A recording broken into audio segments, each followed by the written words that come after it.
कुंज बिहारी।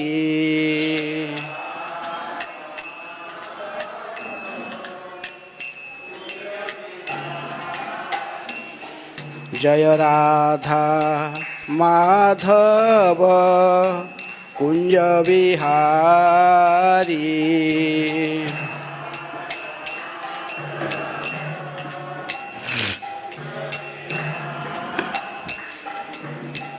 गोपीजन वल्लभ गिरिवरधारी।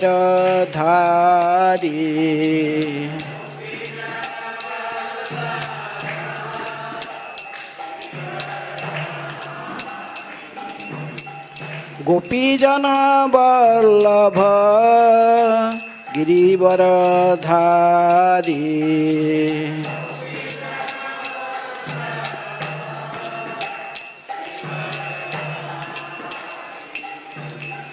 यशोदानंदन व्रज जन रंजन।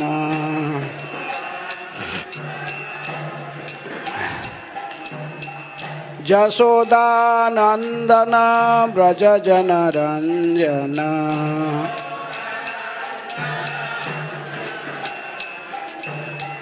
जमुना तीर वनचारी।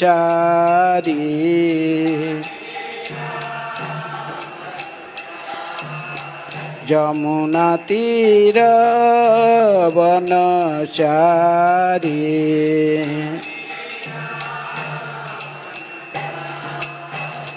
जय राधा माधव कुंज बिहारी। जय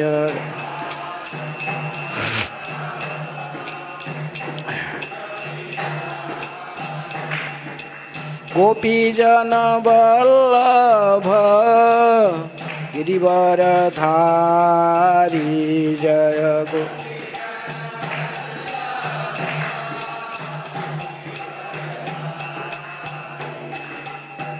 यशोदानंदन व्रज जन रंजन।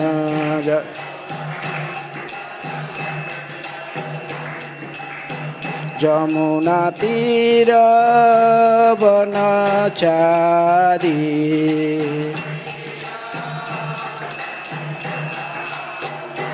जय राधा माधव कुंज बिहारी।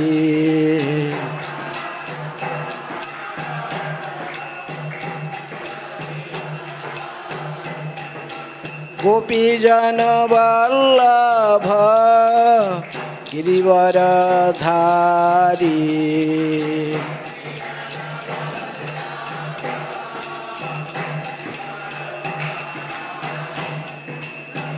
यशोदानंदन व्रज जन रंजन।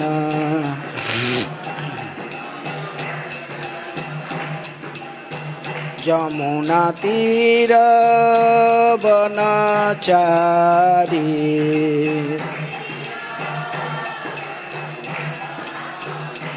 जय राधा माधव कुंज बिहारी।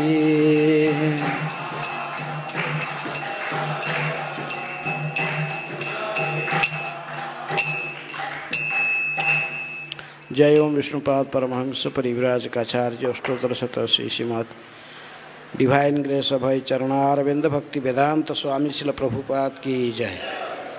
इस्कन प्रतिष्ठाताचार्य बीबीटी प्रतिष्ठाताचार्य श्रील प्रभुपाद की जय। अनंत कोटि वैष्णव भक्तवृंद की जय।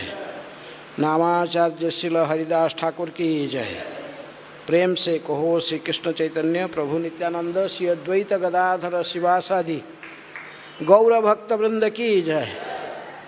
राधा कृष्ण गोपी गोपीनाथ राधा कुंड श्याम कुंड गिरि गोवर्धन की जय। मथुरा वृंदावन धाम की जय। नवदीप मायापुर धाम की जय। पुरुषोत्तम क्षेत्र जगन्नाथपुरी धाम की जय। गंगा मैया जमुना मैया की जय। श्री श्री कृष्ण बलराम की जय। राधा श्याम सुंदर ललिता विशाखा देवी की जय। श्री श्री गौरनिताय की जय।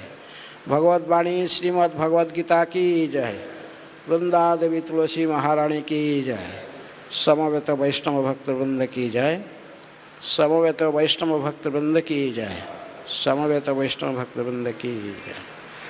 ओम अज्ञानातिमिरन्धस्य ज्ञानाञ्जनशलाकया चक्षुरुन्मीलितं येन तस्मै श्रीगुरुभे नमः। श्रीचैतन्यमनोभीष्टं स्थापितं जनभूतले स्वयं रूप कदा मह्यं ददाति स्वपदान्तिकं।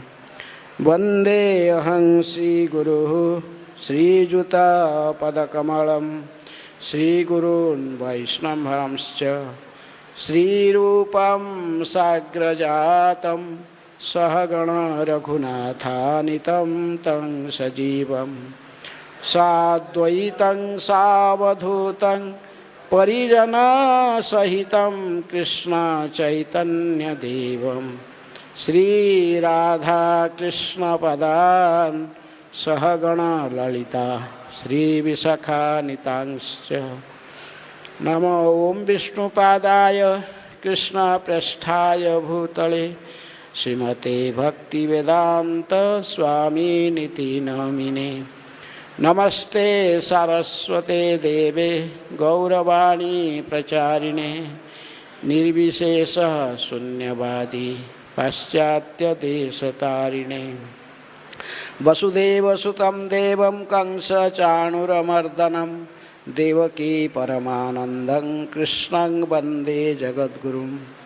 नमो महावदन्याय कृष्णप्रेमप्रदायते कृष्णाय कृष्णचैतन्य नामिने गौरतिसे नमः। हे कृष्ण करुणा सिन्धु दीनबन्धु जगत्पते गोपेश गोपिकान्त राधाकान्त नमस्तुते। तप्त कांचन गौरांगी राधे वृंदावनेश्वरी वृषभानुसुते देवी प्रणमामि हरिप्रिये। वाञ्छाकल्पतरुभ्यश्च कृपा सिन्धुभ्येव च पतितानां पावनेभ्यो वैष्णवेभ्यो नमो नमः। श्रीकृष्ण चैतन्य प्रभु नित्यानंद श्री अद्वैत गदाधर श्रीवासादि गौरभक्तवृंद। हरे कृष्णा कृष्ण कृष्ण हरे हरे हरे राम राम राम हरे हरे। ओम नमो भगवते वासुदेवाय।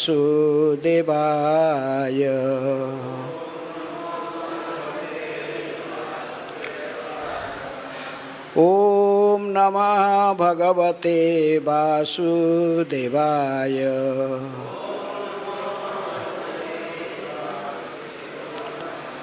ओम नमः भगवते वासुदेवाय।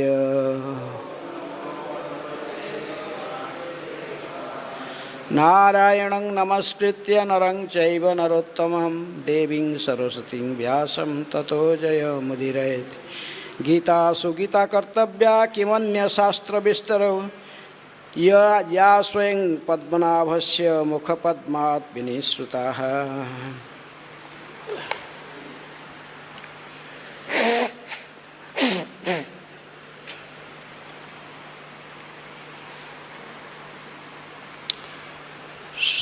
श्रीमद् भगवद गीता यथारूप सप्तम अध्याय भगवत ज्ञान। इस अध्याय के आज 18 नंबर श्लोक। उदारा सर्व एवैते ज्ञानी त्वात्मैव मे मतम् आस्थितः स ही युक्तात्मा माम एवानुत्तमं गतिम उदारः सर्व एवैते ज्ञानी त्वात्मैव मे मतम् आस्थितः स हि युक्तात्मा मामेवानुम् उत्तमां गतिम् उदारा सर्ववैवैते ज्ञानी त्वात्मैव मे मतम् आस्थितः स हि युक्तात्मा मामेवानुत्तमां गतिम् उदारः सर्वैवैते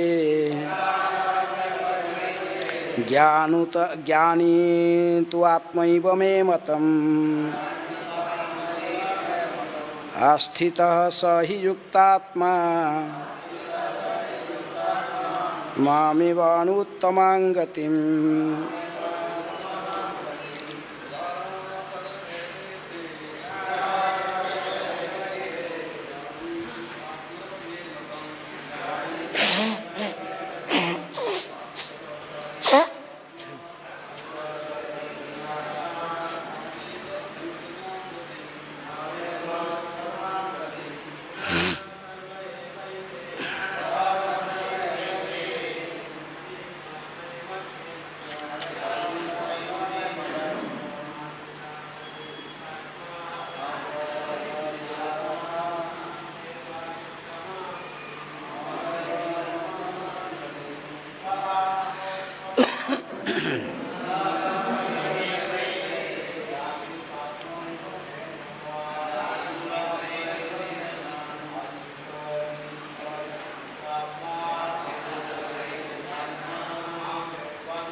माताएं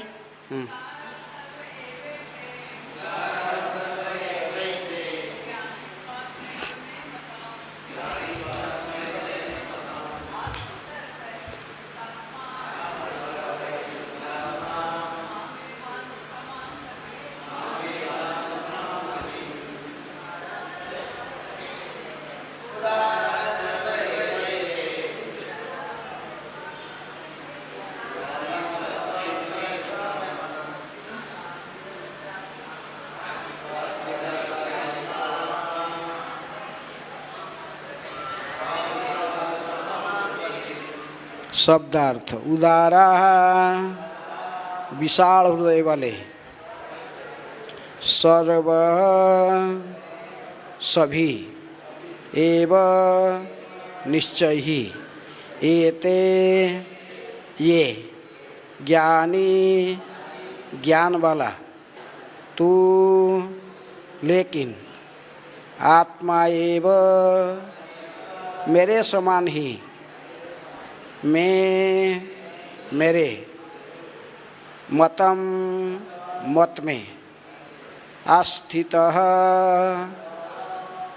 स्थित, सह वह, ही निश्चय ही, युक्त आत्मा भक्ति में तत्पर, माम मुझ, एव निश्चय ही, उत्तमाम परम सर्वोच्च, गतिम लक्ष्य को। अनुवाद तथा तात्पर्य कृष्ण कृपा स्मृति अभय चरणारविंद भक्ति वेदांत स्वामी श्रील प्रभुपाद जी के द्वारा। श्रील प्रभुपाद की जय। निसंदेह ये सब उदार चेता व्यक्ति है, किंतु जो मेरे ज्ञान को प्राप्त है उसे मैं अपने ही समान मानता हूँ। वह मेरी दिव्य सेवा में तत्पर रहकर मुझ सर्वोच्च उद्देश्य को निश्चित रूप से प्राप्त करता है। दोहराइए, निसंदेह ये सब उदार चेता व्यक्ति है, किंतु जो मेरे ज्ञान को प्राप्त है उसे मैं आपने ही समान मानता हूँ। वह मेरी दिव्य सेवा में तत्पर रहकर मुझ सर्वोच्च उद्देश्यों को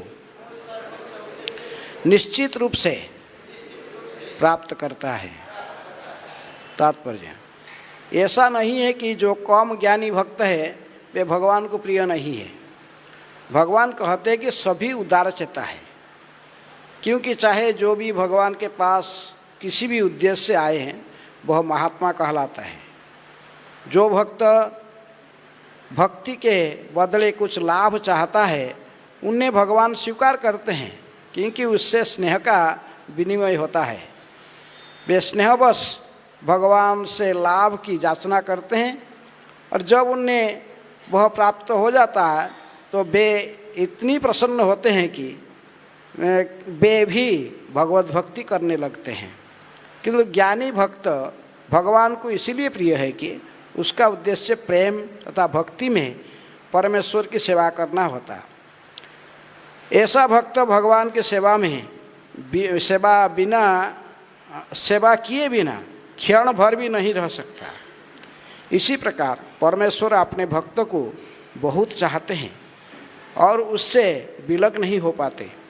श्रीमद् भागवतम में नवम स्कंद की 4 अध्याय के 68 नंबर श्लोक में भगवान कहते हैं, साधव हृदयमह्यं साधूनां हृदये तो अहम मद अन्यते न जानन्ति नाहं तेभ्य मनागपि। भक्तगण सदैव मेरा हृदय में वास करते हैं और मैं भक्तों के हृदय में वास करता हूँ। भक्त मेरे अतिरिक्त और कुछ नहीं जानता है और मैं भी भक्तों को कभी भी नहीं भूलता। मैं तथा शुद्ध भक्त के बीच घनिष्ठ संपर्क रहता है। ज्ञानी शुद्ध भक्त कभी भी आध्यात्मिक संपर्क से दूर नहीं होते, अतः वे मुझे अत्यंत प्रिय है। उदारा सर्वैवैते ज्ञानी तु आत्मैव मे मतम् अस्थितः स ही युक्तात्मा मामेव अनुत्तमां गतिम्। निसंदेह ये सब उदारचेता व्यक्ति है, किंतु जो मेरे ज्ञान को प्राप्त है उसे मैं अपने ही समान मानता हूँ। वह मेरी दिव्य सेवा में तत्पर रहकर मुझ सर्वोच्च उद्देश्य को निश्चित रूप से प्राप्त करता है। अभी श्रीमद् भगवद गीता के 7वें अध्याय से लेकर 12वें अध्याय तक ये विशुद्ध भक्ति के भगवान ने ज्ञान अर्जुन को प्रदान करते हैं। भगवद गीता के 18 अध्याय से हम जैसे जानते हैं कि प्रारंभिक 6 अध्याय मुख्य रूप से निष्काम कर्मयोग की आधार पर चर्चा की गई है। बीच की ऐसा जो 6 अध्याय है, 7वें अध्याय से लेकर 12वें अध्याय विशुद्ध भक्ति की चर्चा की जाती है। अंतिम में दिव्य ज्ञान की चर्चा होती है 13वें अध्याय से 18वें अध्याय। तो इसलिए भक्ति की शुभारंभ इसी अध्याय से प्रारंभ हुई है और ये चारों श्लोक में विशेष रूप में 15 नंबर श्लोक से लेकर 15 नंबर श्लोक में भगवान ने कहे कि जो दुष्कृति न है भगवान की भक्ति नहीं करते हैं। दुष्कृत न जो लोग भगवान के शरण में नहीं जाते हैं, कौन भगवान के शरण में जाते हैं और कौन नहीं जाते, 15 और 16 नंबर श्लोक में भगवान बताते हैं कि 15 नंबर श्लोक में कहते कि नवांग दुष्कृति न मूढ़ा प्रपद्यन्ते न राधमा माया अपहृत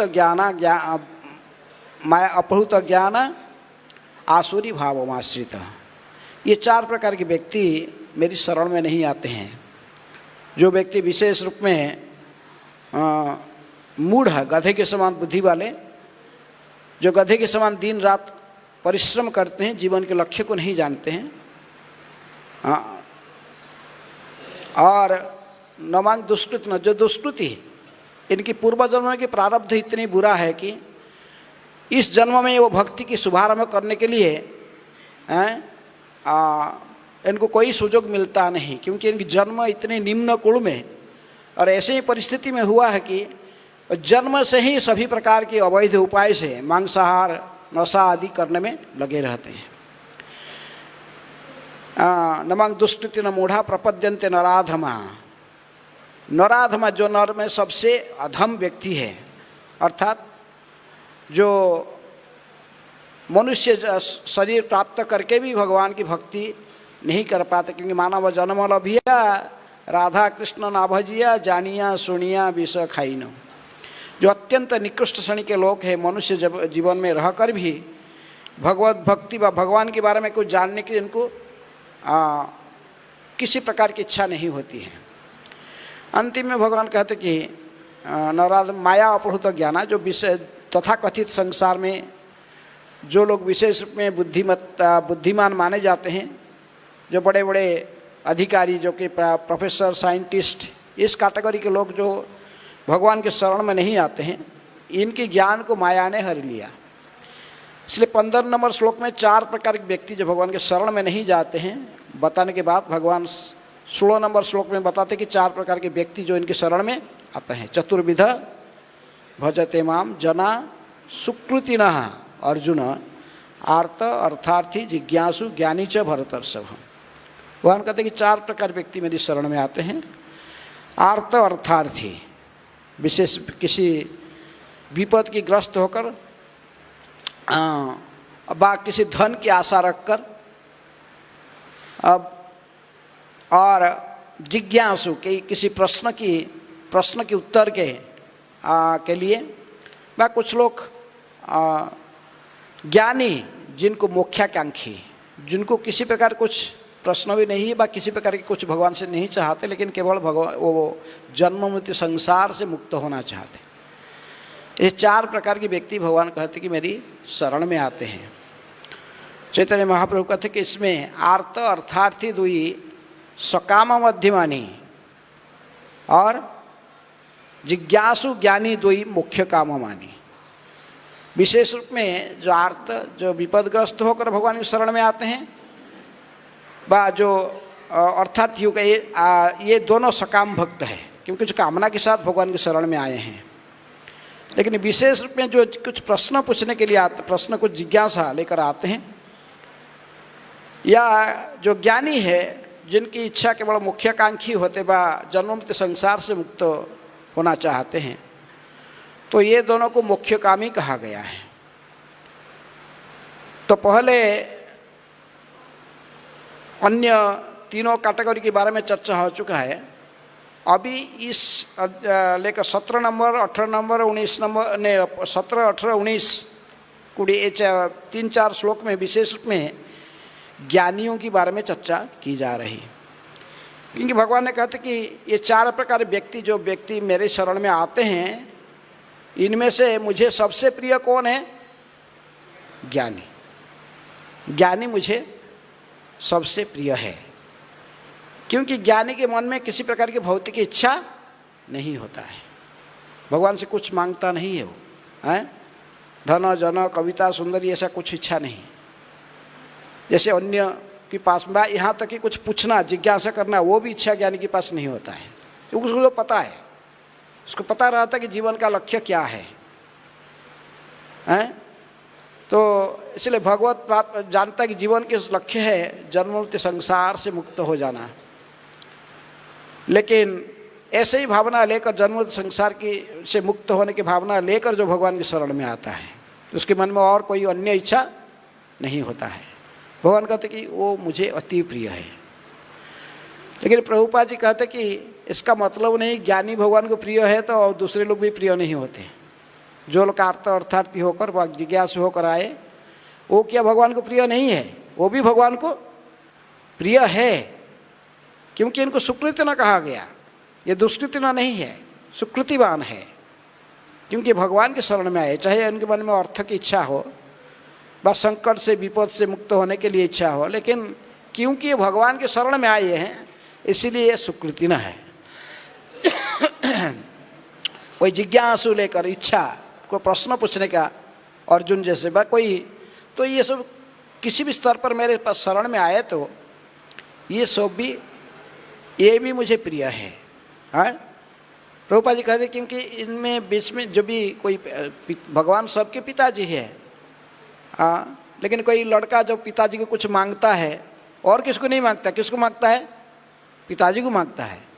तो स्नेह के कारण पिताजी कभी कभी उसकी इच्छा पूर्ण करते हैं, उससे पुत्र का उत्साह और बढ़ जाता, मेरे पिताजी ने मुझे दिया है, तो वो बोलकर और अधिक से अधिक वो अटैचमेंट उसकी बढ़ जाता है। उसी प्रकार भक्त भी भगवान को जो मांगता है, अब भगवान जब इसको कुछ वस्तु देते हैं, इससे उसकी प्रेम भगवान के प्रति बढ़ता है?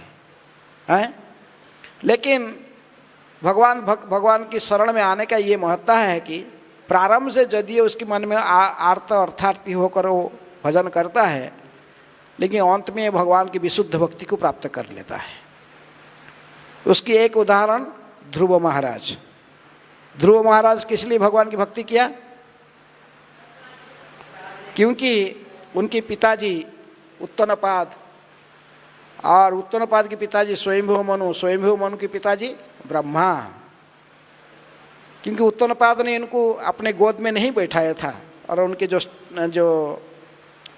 सतनी माँ थी सुरुचि, उन्होंने इनको ध्रुव महाराज को अपने पिताजी की गोद में बैठने के लिए मना कर दिया, बैठने के लिए इनको अनुमति नहीं दिया। ये इनके प्रयास में बाधा डाला। तो क्षत्रिय बालक होने के नाते उन्होंने इतनी जिद्दी में आ गए कि मेरे पिताजी का जितना जो राज्य है उससे भी बढ़कर राज्य मुझे चाहिए। मेरे पिताजी की राज्य जितना है, उनके पिताजी की राज्य भी, स्वयंभू मनु व ब्रह्मा का राज्य से भी बढ़कर मुझे राज्य के अधिपति बनना है। तो इसलिए इसी आशा लेकर उन्होंने भगवान के शरण में गए। नारद मुनि को गुरु रूप में स्वीकार करके फिर उन्हीं की निर्देशना में भगवान की भक्ति करने लगे। लेकिन जब 6 महीना के अंदर में इतने वो भगवान को प्राप्त कर लिए हैं, 6 महीना के अंदर में। पहले महीने में तो उन्होंने केवल कैथा, जंगली जो बेल होता है, जंगली का बेल ऐसा ही उसी खा के रहते थे। दूसरे महीने के तो उन्हें सूखे पत्ता, सूखे घास खा के रहने लगे। तीसरे महीना को तो सिर्फ पानी पी के रहने लगे। फिर ऐसे ही होते होते जो अंतिम महीना में हवा लेना भी बंद कर दिए। हवा लें तो भगवान स्वयं इनके समक्ष में प्रकट हुए। लेकिन भगवान को जब साक्षात दर्शन किए ध्रुव महाराज, तभी कहने लगे, हे प्रभु, भगवान कहे जब वर मांगो। ध्रुव में बड़ा प्रसन्न हुआ, तो हो गया तुम्हारे ऊपर, तुम्हारे भक्ति देखकर। अभी जो कुछ चाहते मुझे मांग सकते हो। तो ध्रुव महाराज भगवान के इस प्रकार आग्रह को देखकर कहने लगे कि मुझे कुछ नहीं चाहिए हैं। स्वामीन वरंग न जाचे कृतार्थ अस्मिन, मैं कृत्य हो गया हूँ प्रभु, मुझे कोई भी वर नहीं चाहिए। तो भगवान कह कि तुम तपस्या किया था, मैं जानता हूँ, तुम चाहता था कि तुम्हारे पिताजी से बढ़कर, तुम्हारे पितामह और प्रपितामह ब्रह्मा से बढ़कर भी राज्य तुझे चाहिए था, इसलिए तपस्या कर रहा था, मेरी भक्ति कर रहा था। अभी जो मैं प्रसन्न होकर तुझे देना चाहता हूँ, तू मना क्यों करता है हैं? लेकिन मेरा भक्ति तो ऐसे ही अन्यथा नहीं होगा। इसलिए भगवान ने उसको ध्रुवलोक दिए, जो ध्रुवलोक ब्रह्मलोक से भी परे हैं, जिसको आज भी हम कहते पोल स्टार, ध्रुव तारा है, उत्तर दिशा में रहता। सारे जितनी भी ग्रह नक्षत्र हैं वो ध्रुव तारा को परिक्रमा करते हैं। तो इसलिए भगवान के पास में यदि कोई भौतिक इच्छा लेकर भी जाता है तो भी उसकी कोई नुकसान नहीं है। भगवान कहते हैं कि, इसलिए प्रभुपाद जी कहते कि ऐसे नहीं कि भगवान उसको प्रेम नहीं करते। भौतिक इच्छा के साथ में जब भगवान के शरण में जाएगा तो भगवान अवश्य उसको प्रेम करेंगे, भगवान उसको प्रेम करते हैं। लेकिन इसको थोड़ा समय लगता है भौतिक इच्छा से मुक्त होने के। लेकिन जो ज्ञानी है वो प्रारंभ से ही भौतिक इच्छा से मुक्त रहता है, उसके मन में कोई भौतिक इच्छा नहीं होता है। वो भगवान की भक्ति बहुत जल्दी से इसमें प्रोग्रेस उन्नति कर सकता है। तो इसलिए तो कहते कि भगवान की जो ज्ञानी है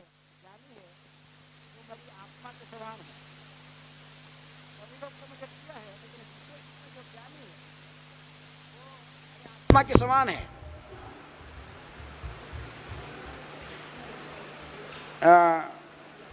ज्ञानी इसलिए प्रिय है कि उसका उद्देश्य प्रेम तथा भक्ति में परमेश्वर की सेवा करना होता है। वो केवल भगवान की सेवा करना चाहता है, ज्ञानी का अर्थ ऐसा नहीं कि निर्विशेष ज्ञानी, जो निर्विशेषवादी मायावादी शून्यवादी इनकी बारे में नहीं कहा जा रहा।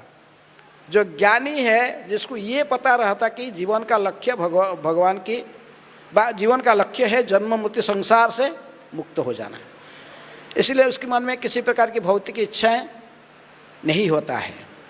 ऐसे ही ज्ञानी का यहाँ पर शब्द उपयोग की गई ज्ञानियों के लिए, ऐसा भक्त भगवान की सेवा किए बिना क्षण भर भी नहीं रह सकता। प्रभुपाद जी कहते कि ज्ञानी ऐसा ही है, वो भगवान की सेवा को ही जीवन का लक्ष्य मान लिया है, इसलिए एक क्षण भी उनकी सेवा न करके नहीं रह सकता। तो जिस प्रकार ज्ञानी भक्त भगवान को सदा चाहता है, भगवान की सेवा में तल्लीन रहना चाहता है, उसी प्रकार भगवान भी उनके ऐसे ज्ञानी भक्त की सभी प्रकार के सहायता करने में तत्पर रहते। इसी प्रकार परमेश्वर अपने भक्त को बहुत चाहते हैं, विशेष में जो ज्ञानी हैं, और उनके भक्तों के बिना वो नहीं रह सकते हैं। इस प्रसंग में प्रभुपाद जी ने वो श्लोक कोट करते हैं कि अम्बरीश महाराज और दुर्वासा की उपाख्यान से, नवम स्कंद के 4 अध्याय के 68 नंबर श्लोक। तो कहते कि साधव हृदयंगमह्यं साधुनांग हृदय तो हम मत अन्यते न जानन्ति नाहं तेभ्य मनागपि। भगवान कहते कि दुर्वासा को कहते कि हे ब्राह्मण, मैं मेरे भक्त के अलावा दूसरे कुछ नहीं चाहता हूँ, नहीं जानता हूँ, ना मेरे भक्त मेरे अलावा और दूसरे कुछ जानता है। इसलिए मेरे भक्त सदा मेरे हृदय में निवास करता है और मैं भी सदा मेरे भक्त के हृदय में निवास करता हूँ।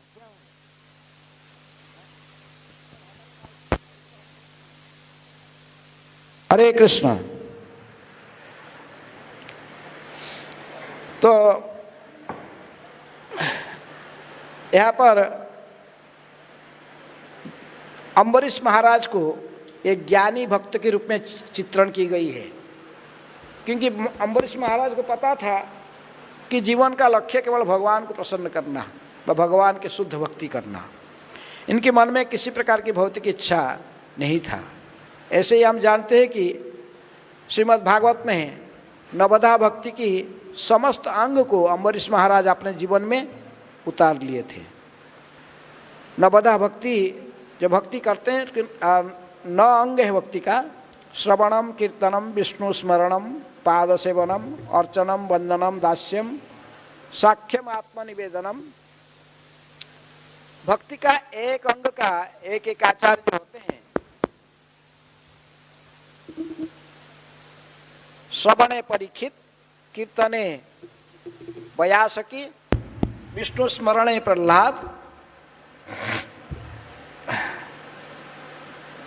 पाद सेवन में लक्ष्मी जी, दास्य में हनुमान, और अर्चन में पृथु महाराज, बंदन में अक्रूर जी, साख्य में श्रीदाम, सुबल, अर्जुन आदि सखाएं, और आत्मनिवेदन में बड़ी महाराज। भक्ति के एक एक अंग को आश्रय करके और भगवान के चरणारविंद में शुद्ध भक्ति करके जीवन को सफल बनाया। लेकिन अम्बरीश महाराज ऐसे ही व्यक्ति जो कि अपने जीवन में भक्ति की प्रत्येक अंग को निभा लिए थे, इसलिए इन सदा भगवान की सेवा में तत्पर रहते थे। अम्बरीश महाराज जब श्रवण करना कुछ हो तो केवल भगवान के बारे में ही, भगवान की कथा को श्रवण करते थे, श्रीमद् भागवत की श्रवण करते थे। जब कुछ इनको कीर्तन करना है तो केवल भगवत कीर्तन करते थे, भगवान के नाम, गुण, रूप, लीला ऐसी की कीर्तन कर रहे थे। सदा भगवान को अंतकरण में स्मरण कर रहे थे। वंदना, कुछ प्रार्थना गाना है तो भगवान को प्रसन्न करने के लिए केवल गाते थे। भगवान के चरण में दास के समान सभी प्रकार की सेवा में सदा तत्पर रहते थे। मंदिर को मार्जन करना और भगवान के लिए फूल तोड़ के लाना, उसकी माला बनाना, भगवान के अर्चन करना, सभी प्रकार के एक क्रिया में लगे रहते थे। और अर्चनम वंदनम दास्य भाव से उनके सब प्रकार सेवा करते थे। भगवान को ही अपने सर्वश्रेष्ठ सखा व भगवान के चरण में संपूर्ण रूप में समर्पित होकर सदा उनकी चरणारविंद को आश्रय करके ही रहते थे। तो इसलिए जो व्यक्ति इसी प्रकार भगवान के शरणागत हो जाता है अम्बरीश महाराज की तरफ, तो उसके लिए भगवान कहते कि ऐसे भक्त तो मेरे हृदय में सदा निवास करता है और मैं भी उसके लिए हृदय में निवास करता हूँ। साधव हृदयमयं साधूनां हृदय तो अहम। इसीलिए मैं सदा साधु के हृदय में निवास करता हूँ। बात साधु मेरे प्राण के समान क्यों होता है? क्योंकि मेरे जो साधु होता है मेरे अलावा दूसरे कुछ नहीं जानता है, इसलिए मैं भी उसकी अलावा और कुछ नहीं जानता हूँ। तो इसलिए ज्ञानी, तो इसलिए प्रभुपाद जी हैं उसी श्लोक को कोट करते हैं कि मत अन्यते न जानन्ति नाहं तेभ्यो मनागपि। इसीलिए साधु सदा मेरे हृदय में निवास करता, मैं उसके हृदय में निवास करता हूँ। इस प्रसंग में दूसरे श्लोक में है अहं भक्त पराधीन ही अस्वतंत्र इव द्विज साधव ग्रस्त हृदय भक्तैर्भक्त जनप्रिय। भगवान कहते कि मैं स्वतंत्र नहीं हूँ, मैं सर्वत्र स्वतंत्र हूँ, लेकिन मेरे भक्त के समक्ष में मैं सदा पराधीन होकर रहता हूँ। मेरे भक्त मुझे जो जैसे चाहता है मैं ऐसे ही अभिनय करता हूँ। अहं भक्त पराधीन।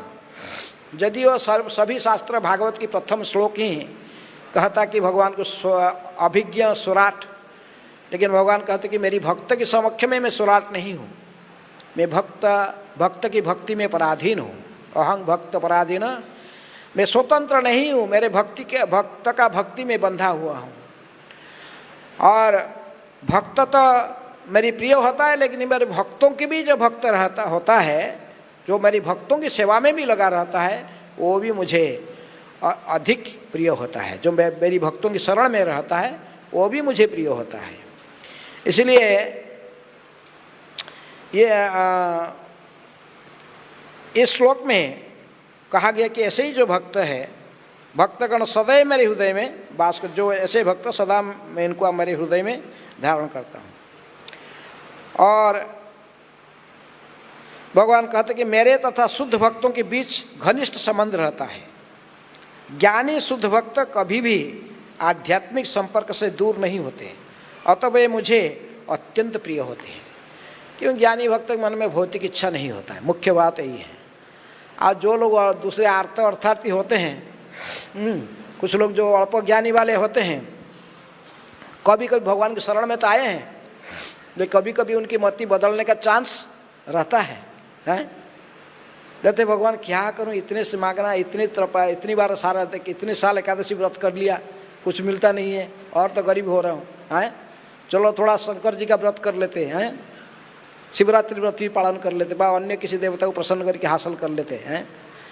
लेकिन ऐसे जो अल्प बुद्धिमान व्यक्ति, कभी कभी ऐसा ही उनके मन में चिंतन आ सकता है, लेकिन ज्ञानी व्यक्ति के मन में कभी भी चिंतन आता बदलता नहीं है।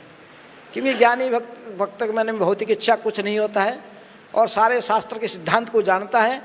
वो जानता ही कृष्णस्तु भगवान स्वयं, कृष्ण ही परम भगवान है, और भगवान जो कुछ करते हैं प्राणी के मंगल के लिए करते हैं। भगवान का कभी भी अपने भक्तों की अमंगल चिंतन कर ही नहीं सकते। ये दृढ़ भाव से ज्ञानी भक्त के मन में स्थित रहता है। एक राज्य में एक राजा था, राजा के मंत्री था, जहाँ भी जाते थे राजा भी चलता था साथ में, मंत्री भी साथ में जाते थे। एक बार राजा और मंत्री दोनों से जंगल में गए थे शिकार करने में, उनके साथ और 2 सिपाही भी थे। तो ऐसे ही शिकार करते करते वो तीर से कैसे भी राजा का अंगूठा कट गया, थोड़ा खून बहने लगा बहुत जोर जोर से। राजा अपने मंत्री को दिखाया अंगूठा। अब मंत्री भक्त था, ज्ञानी भक्त था। उन्होंने देखा कि बोला ये खून निकल रहा है राजमंत्री। तो मंत्री ने कहा कि ये जो कुछ होता है भगवान की इच्छा से होता है, भगवान जो करते हैं प्राणी की मंगल करते हैं। तो राजा ने सोचा कि कैसा हमारा मंत्री है, मेरा अंगुली कट गया और खून बह रहा है, बोलता भगवान मंगल के लिए करते हैं। तो सिपाही जो दोनों साथ में थे उनको बोला इसको मंत्री की अरेस्ट कर लो, इसको बांधी के लेके जेल में डाल दो, देखते हैं उसका कैसे मंगल हो रहा है। वो राजा तो अकेला हो गया, घूम रहा था। वो जंगल में रहते थे कुछ लोग, काली की पूजा करने वाले काली भक्त थे। तो उन्हें माँ के पास में बलि चढ़ाने के लिए कोई व्यक्ति ढूंढ रहे थे। और देखे कि ये तो बहुत अच्छा तगड़ा व्यक्ति है। तो जंगली व्यक्ति 50-60 लोग चारों साइड घिर गए, राजा को पकड़ लिए, पकड़ के ले गए माँ के पास। उसको स्नान कराए, भोजन कराए, खिलाने के बाद माँ के पास बलि काठ में बोले सिर रखे इधर। लेकिन जब उनके मुँह हेड पर जो पुजारी था जो वो आया, बलि देने के पहले देखा है चेकिंग किया जाता पूरा शरीर है सब, कहीं यदि कुछ खंडित होता है, कोई कटा होता है, रक्त फक्त कहीं चूहता है, तो शरीर वो बलि में योग्य नहीं माना जाता। तो पुजारी जब चेकिंग कर रहा था, राजा को देखा कि इसका अंगूठा कटा हुआ, अभी तो खून चूह रहा है, खून बह रहा है उसमें से। बोले ये तो झूठा हो चुका है, माँ का बलि के लायक नहीं है, भागे बेकार का आदमी को पकड़ के लाए हो, छोड़ो इसको। तो बंधन खोल के इनको भगा दिए, बहुत बेकार का आदमी है। तो राजा को समझ में आया कि भगवान कैसे मंगल करते हो। जो राजा कह रहा था कि इस भगवान जो कुछ करते प्राणी का मंगल के लिए करते हैं। लेकिन वो समझ में नहीं आया कि मंत्री जो था वो तो बिना कारण में जाके जेल में पड़ा है। तो उन्होंने आके जेल से मंत्री को निकाली, कहा कि तुम्हारा जो कहना मैं तो समझ गया, भगवान जो करते प्राणी के मंगल के लिए। आज मेरे अंगुली यदि नहीं कटता था, क्या कटने वाला था? मेरे गर्दन कटने वाला था, ये तो मैं समझ गया। लेकिन तुमको जो बिना कारण से जेल भोगना पड़ा, जेल में लाके डाल दिया गया, इससे कैसे तुम्हारा मंगल कैसे हुआ बताओ? तो मंत्री ने कहा कि महाराज आपको इतने समझ में नहीं आ रहा, मैं और आप दोनों थे और वो तो 100 लोग 100 संख्या में लोग थे, वो लोग घेर गए थे, दोनों को पकड़ के ले जाते थे। आप तो अंगुली कटा हुआ तो कट गया और खून चूह रहा, आपको छोड़ देते हैं। फिर इसका बाद किसका टर्न आ जाता था? ये मेरा टर्न आ जाता था। इसलिए भगवान ने आपका अंगुली कटवा कर और मुझे जेल में डलवा कर दोनों का रक्षा किया है। किसी भी स्थिति में जो ज्ञानी भक्त होता है, कोई विपदग्रस्त होने पर भी, कुछ भी होने पर, वो उसके मति कभी भगवान के चरण से हटता नहीं है। जो कुछ होता है जानता है कि भगवान की इच्छा से होता है, और सब भगवान जो कुछ करते हैं प्राणी के मंगल के लिए करते हैं। उनके स्वरूप मंगलमय है। वो जानबूझकर भी किसी का अमंगल करना चाहेंगे तो अमंगल कर ही नहीं सकते। जैसे ही सूर्य चाहेगा, अंधकार कैसा होता है, थोड़ा अंधार को मुझे देखना चाहिए, अंधकार को। तो सूर्य क्या अंधकार को देख सकता है? सूर्य जहां भी जाएगा प्रकाश आ जाएगा। सूर्य कभी अंधकार में जैसे दर्शन नहीं कर सकता, भगवान इस प्रकार यदि किसी व्यक्ति का अमंगल करना चाहते भी अमंगल कर ही नहीं सकते किसी भी हालत से हैं। वो स्वरूप इनके मंगलमय है। ज्यादा जो राक्षस लोग जो कि सभी प्रकार का समाज के अनिष्ट में लगे रहते हैं, अधर्म के मार्ग में चलते रहते हैं, भगवान क्रोधित होकर जो भक्तों को सताने वाले राक्षसों को कभी कभी क्या करते हैं? वध कर देते हैं। जैसे हिरण्यकशिपु सता रहा था किसको? प्रहलाद को। भगवान ने उसको वध कर दिए। तो हिरण्यकशिपु का कुछ हानि हुआ? कुछ हानि नहीं। राक्षसों को वध करने पर भगवान के हाथ से जो राक्षस का वध होता है, इसको भी भगवान के धाम इसको भी कम से कम मुक्ति प्राप्त हो जाता है। जब हिरण्यकशिपु की वध हुआ, प्रहलाद ने बड़े चिंतित हुए, मेरे पिताजी का क्या होगा है। इसलिए जब नृसिंहदेव प्रहलाद को कहे कि कुछ वर मांगो, तो प्रहलाद ने कहे कि ये प्रभु, मैं मेरे पिताजी के लिए कुछ आपको मांगता हूँ, मेरे लिए कुछ मुझे नहीं चाहिए। लेकिन मेरे पिताजी को आप कृपा करके जन्म मृत्यु संसार से मुक्त करके अपने स्वधाम में वैकुंठ में स्थान दीजिए। तो भगवान ने कहे कि प्रहलाद ये वर तुझे मांगने की आवश्यकता नहीं है। जिस घर में कोई भक्त का जन्म लेता है, कोई भक्त जन्म होता है, उसकी 21 पीढ़ी ऐसा ही 30 21 पीढ़ी मेरे धाम में जाते हैं। इसके अलावा कोई भी भगवान के हाथ से यदि किसी का वध भी हो जाता है, उसको भी मोक्ष प्राप्त हो जाती है। इसलिए भगवान की भक्ति करने से कोई नुकसान नहीं, इस रहस्य को ज्ञानी जानता है। आर्त अर्थार्थी इस बारे में नहीं, जिज्ञासु इसके बारे में उनके पास ज्ञान नहीं होता है। इसलिए भगवान कहते हैं ज्ञानी आत्मैव मतः, ज्ञानी मेरे आत्मा के समान मुझे प्रिय होता है कि किसी भी समय में भक्ति से गिरने का उसको चांस नहीं है। वो कभी भक्ति छोड़ ही नहीं सकता, वो रहस्य को जानता है, सारे शास्त्र के सिद्धांत को जानता है। इसलिए अगले श्लोक आएगा, बहुनांग जन्मनाम अन्ते ज्ञानवान मांग प्रपद्यते वासुदेव सर्वमिति समहात्मा सुदुर्लभ। अगला श्लोक आएगा। ज्ञानी कोई एक ही जन्म में नहीं बन जाता है, कोई ज्ञानी बनने के लिए कई बहुनांग जन्मनाम अन्ते, कई बार ऐसे ही जन्म लेते लेते फिर आते आते उसकी अपने अनुभव से इसको पूरा पता रहता है। इसलिए कहते भगवान कहते बहुनांग जन्मनाम अन्ते ज्ञानवान मांग प्रपद्यते। ज्ञानी व्यक्ति मेरे शरण में आता है और उसको पर दृढ़ भाव से इसके मन में स्थित हो जाता है, वासुदेव सर्वमिति। वासुदेव कृष्ण ही सभी कारण के कारण है, और ये स्थित हो जाने के कारण वो फिर भक्ति से कभी पतन नहीं होता है।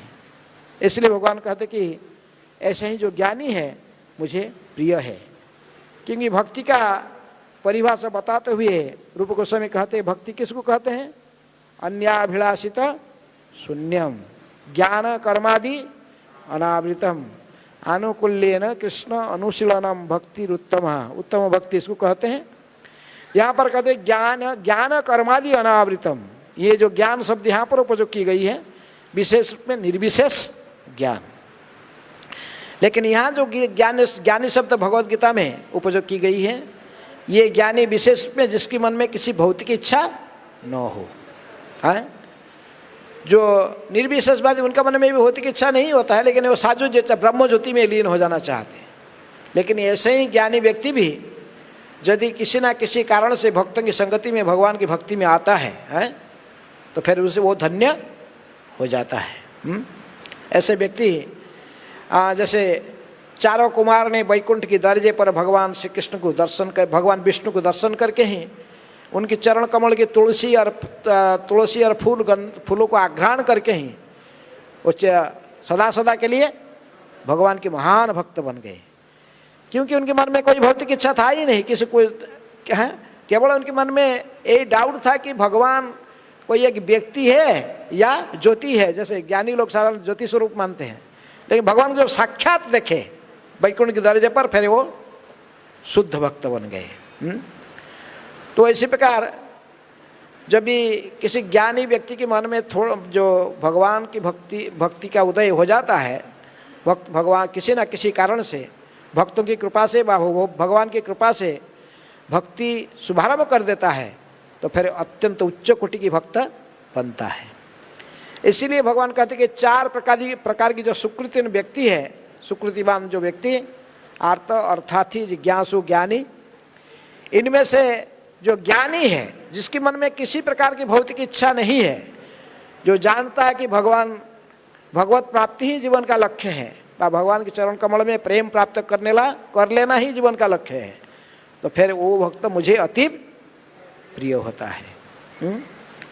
इसलिए हमें भक्तों की संगति विशेष रूप में शास्त्र अध्ययन और भक्तों की संगति, ऐसे व्यक्ति भक्ति में फिक्स हो जाता। प्रभुपाद जी कहा करते थे कि इस्कॉन के जो भक्त है उनको मेरे एक ही समालोचना करने का है कि वो मेरे किताब को ध्यान से पढ़ते नहीं है। चलो 16 माला जपा करना कैसे भी इधर करके माला कर लेते, लेकिन मेरे जो निर्देशन है प्रत्येक दिन मेरी ग्रंथों को 2 घंटा पढ़ना चाहिए, कम से कम 1 घंटा तक पढ़े, वो नहीं करते हैं। इसी कारण से उनकी भक्ति स्थिर नहीं हो पाता है। इनकी मन विचलित होता है। फिर इसलिए प्रभुपाद जी चाहते थे कि प्रत्येक व्यक्ति को ज्ञान के लिए प्रभुपाद जी की किताबों को पढ़ना चाहिए। ज्ञान कहाँ से पाएगा? ज्ञान शब्द का अर्थ क्या? वेद शब्द का अर्थ ही ज्ञान। इसलिए ज्ञान हम जो ग्रंथों को पढ़ेंगे, भगवत गीता को पढ़ेंगे, श्रीमद् भागवत को प्रभु पढ़ेंगे, श्रवण करेंगे, तो भक्तों की संगति में शास्त्र आलोचना करने से हम ज्ञान व जीवन का लक्ष्य व भगवान के बारे में सब कुछ हमको पता चलता है। इसीलिए प्रभुपाद जी चाहते कि हम सभी ज्ञान आहरण करें, भगवत गीता भागवत को भक्ति वेदांत तात्पर्य जी के साथ पढ़ें और उस ज्ञान को हम जीवन में उपयोग करें। इसी प्रकार हम शुद्ध भक्त बनकर जीवन को, मानव जीवन को सफल बना सकते हैं। सच्चे ज्ञान जो प्राप्त करता है तो फिर वो जानता जीवन का लक्ष्य भगवत प्राप्ति है, इसलिए राधा कृष्ण की भक्ति में जोड़ जाता है। नरोत्तम दास ठाकुर कहते कि मनुष्य जन्म लभिया राधा कृष्ण ना भजिया, जानिया सुनिया विष खाइनु, हरि हरि विफले जन्म गवाइनु। हे हरि, मेरा जीवन ऐसे वृथा में व्यतीत कर दिया, क्योंकि ये मनुष्य जन्म प्राप्त करके भी मैं राधा कृष्ण की भक्ति नहीं किया।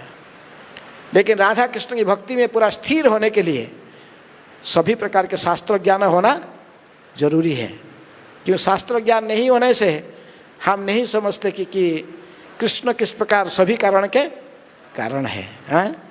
कृष्ण समस्त अवतार की उत्स है, ये भागवत पढ़ने से पता चलेगा। एते चंग सकला पुंसा कृष्णस्तु भगवान स्वयं, गीता पढ़ने से पता चलता है। सर्वधर्मान परित्यज्य माम एकं शरणं व्रज। ज्ञानी है, गीता भागवत के रहस्य को जानता है, इसलिए जानता है कि एकमात्र शरण देने की योग्य कौन है? भगवान श्री कृष्ण। इसलिए भगवान के चरण कमल को कभी भी नहीं छोड़ता है। तो इसीलिए भगवान कहते कि ज्ञानी जो होता है वो चार प्रकार की ये जो सुकृत न मेरे शरण में आते हैं उनमें से श्रेष्ठ है। आर्त अर्थार्थी जिज्ञासु ज्ञानी, इनमें से ज्ञानी ही मुझे मेरे आत्मा के तुल्य है, वो मुझे अति प्रिय है। हरे कृष्ण कृष्ण कृष्ण हरे हरे, हरे राम राम राम हरे हरे। किसी के कोई प्रश्न है? 3-4 मिनट बचा है। कोई प्रश्न है किसकी?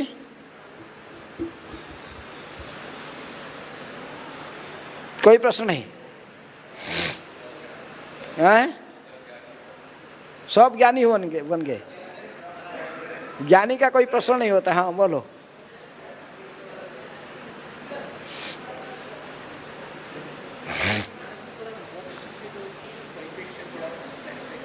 मुख्य